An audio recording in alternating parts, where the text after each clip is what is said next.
ERC, quality service since 1972. Repairing TVs, console stereos, electronic musical instruments, pinball machines, arcade games, and more. Call 836-0454. This is your Weather Extreme video for Saturday, July the 25th. I'm meteorologist Brian Peters coming to you from the lovely Mount Cheehaw. And let's get right to the view from the Skycam, looking down the spine of the Appalachians as the Appalachians ends here. And we've got just a few clouds, but in this shot you can't see any of them, but there's just a few clouds, most of them high clouds. And how about a carnival? This is a shot from Meridian, one of the cameras we share with another station over there, WTOK, I believe.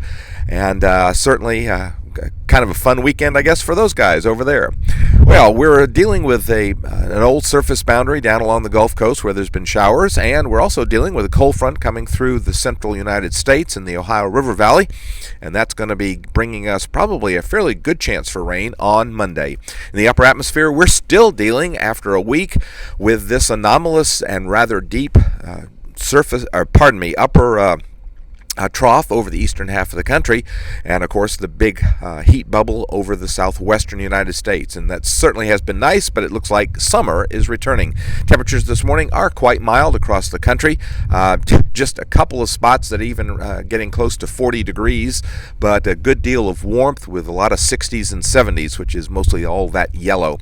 You can see on the regional satellite view, the regional radar view, you can see that we have some showers off to the north along with that front.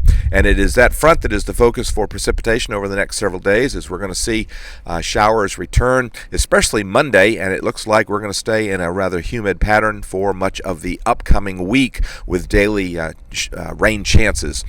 SPC, or the Storm Prediction Center, outlooking a slight risk for severe along and ahead of that frontal system, especially in the Ohio River Valley up into the eastern Great Lakes area, and the tropics remain unusually quiet, and that's okay for right now. Now let's get to the GFS, and this is the Zoo 6E GFS model run. Here's the surface map for today at 1 o'clock, and you can see we're going to be dry. The front approaching in the vicinity of St. Louis, or a little bit south of St. Louis. The front gets down into the Memphis area on Sunday, but it could, as moisture returns around that surface high in the Gulf, we could see an isolated shower or two. The upper trough continues with us with a number of little short waves. As you can see, there's one over northern Georgia, there's one back over the Oklahoma Panhandle, and there's one behind that back there. And that is going to, with the moisture, going to keep us in a kind of a soupy pattern that's going to allow for those daily showers. The trough stays with us, but notice it has retrograded just a little bit and moved westward because of, look at the 594 over the Atlantic. That's the Bermuda high. And again, that's going to keep us with that big surface high out over in the vicinity of Bermuda. That's going to keep us moist, and so just kind of a monotonous weather pattern, but a monotonous forecast, especially with showers. Now by Wednesday, the trough is really to our west, and that again keeps us in a wet, showery kind of pattern. But again, this is not all-day rains. It's going to be primarily afternoon and early evening showers and thunderstorms. Thursday, the Bermuda high has built in quite a bit, especially over Florida and the eastern Gulf, but again, that is keeping us in a moist pattern and with daily showers. By Friday, the Bermuda high definitely encompassing nearly all of the Gulf Coast with a surface high there, and again, we're in moisture, so it's just going to be one of those things where the daily heat kicks off some showers and thunderstorms. The trough begins to show a little more signs of coming back to the east on Saturday. And again, possibility for showers. Kind of a monotonous forecast, isn't it? And as we get into Sunday, the trough is pulling out a little bit, and certainly is more typical of this time of year as opposed to that deep trough that we've seen.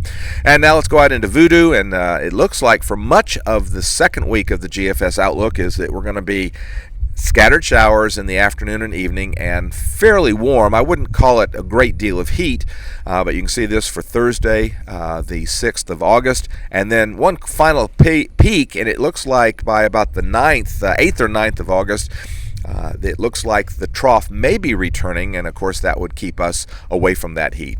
Well, thanks for tuning into the Weather Extreme video. Should be back tomorrow morning by 8 o'clock or so with the next edition. Hope that you have a great weekend.